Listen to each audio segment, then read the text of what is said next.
ఆల్ఫోర్స్ నరేందర్ రెడ్డికి ఏ విధంగా అంటే అధికార పార్టీ కావడం ప్లస్ ఎమ్మెల్యేలు దాదాపు ఇప్పుడు మెదక్లో 4 ఎమ్మెల్యేలు ఉన్నారు కాంగ్రెస్ పార్టీకి, ఆదిలాబాద్లో 4 ఎమ్మెల్యేలు ఉన్నారు, తర్వాత కరీంనగర్లో 8 మంది ఎమ్మెల్యేలు ఉన్నారు, ప్లస్ నిజామాబాద్లో 4, టోటల్గా దాదాపు 25 మంది వరకు ఎమ్మెల్యేలు ఆయనకు అందుబాటులో ఉంటారు.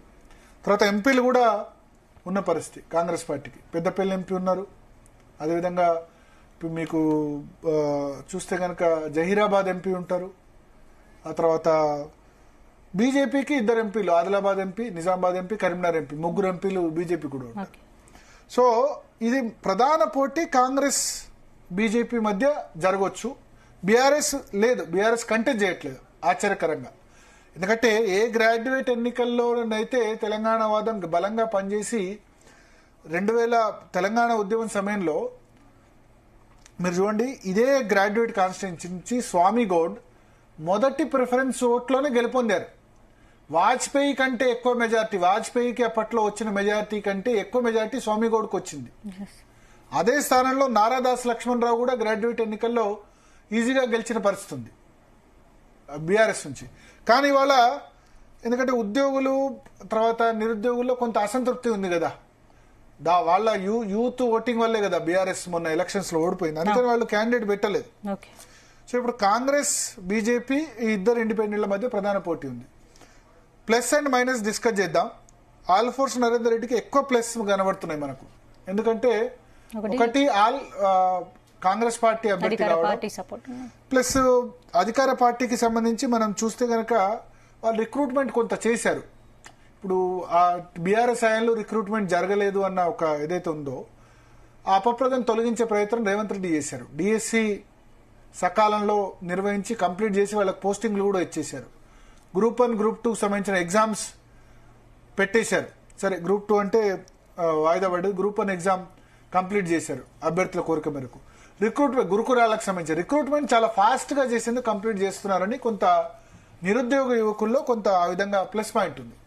ప్లస్ ఈ ఆల్ఫోర్స్ నరేందర్ రెడ్డికి ఆల్ఫోర్స్ విద్యా సంస్థలు ఉన్నాయి. ఇవి ముఖ్యంగా ఈ 4 జిల్లాల్లో కూడా కరీంనగర్లో, ఆదిలాబాద్లో ఆల్ఫోర్స్ విద్యా సంస్థలు, జగిత్యాల, కరీంనగర్, మంచిర్యాల, ఆదిలాబాద్ ఇటువంటి చాలా చోట్ల కూడా ఆల్ఫోర్స్ విద్యా సంస్థలు ఉన్నాయి. ఆల్ఫోర్స్ విద్యా సంస్థల్లో మీకు ఇంటర్ చదివే వాళ్ళు ఉంటారు, చాలా మంది స్టూడెంట్స్. దాదాపు ఆయన ఏం చెప్తారంటే 1,00,000 మందికి పైగా విద్యార్థులు నా దగ్గర చదువుకున్నారు. చాలా మంది కూడా చదువుకున్న వాళ్ళు ఎక్కువ మంది ఉన్నారు.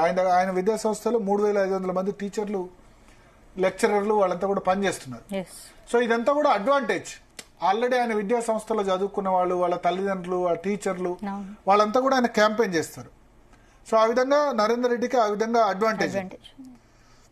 ఇక డిసడ్వాంటేజ్ ఏంటంటే కొంత ప్రత్యర్థులు ప్రచారం చేస్తున్నారు. ఏంటంటే కార్పొరేట్ వ్యక్తి ఆయన, కార్పొరేట్ వ్యక్తులకు ఆయన ఎవరికి సాయం చేయడు, ఫోన్ లిఫ్ట్ చేయడు, ఇటువంటి మాటలు ఆయనకు వ్యతిరేకంగా అభ్యర్థులు మాట్లాడుతున్నారు. కానీ ప్లస్ ఎక్కువ ఉంది. ఒకటి ఏంటంటే మీకు ఇండిపెండెంట్ క్యాండిడేట్స్కి వచ్చేసరికి ఏమవుతుందంటే బూత్ ఏజెంట్స్ ఉండడం కష్టం అవుతుంది. అధికార పార్టీ కావడం, మంత్రులంతా కాన్సన్ట్రేట్ చేశారు. పైగా గ్రాడ్యుయేట్ ఎన్నికల్లో డబ్బులు ఎంత ఓపెన్ గా చెప్పాలంటే గ్రాడ్యుయేట్ ఎన్నికల్లో డబ్బులు ఇష్టం వచ్చినట్టు కూడా ఖర్చు పెట్టడానికి అవకాశం ఉంటుంది. ఓటుకి దాదాపు ఇప్పుడు 2-3 వేలు 5,000 చొప్పున ఆల్రెడీ పంపకాలు జరిగిపోయినాయి.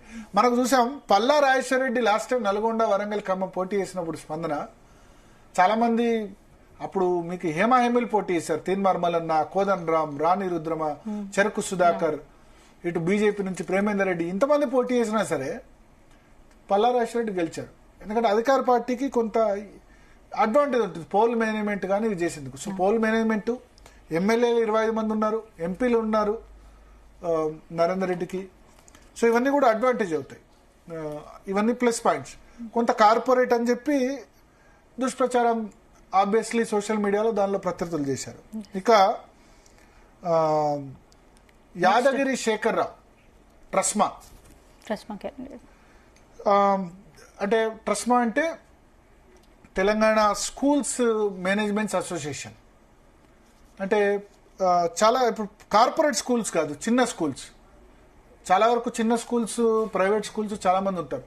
సో ప్రైవేట్ స్కూల్స్ మేనేజ్మెంట్కి సంబంధించి ఈయన చాలా ఒక 15-20 సంవత్సరాలుగా సేవలు అందిస్తున్నారు.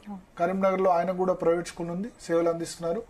మీకు కరోనా సమయంలో ప్రైవేట్ టీచర్లందరికీ అప్పుడు కేసీఆర్ కరోనా సమయంలో మనిషికి నెలకి 3,000 రూపాయలు చొప్పున డబ్బులు అనౌన్స్ చేశారు. ఎందుకంటే ప్రైవేట్ స్కూల్స్ అన్ని మూతబడ్డాయి.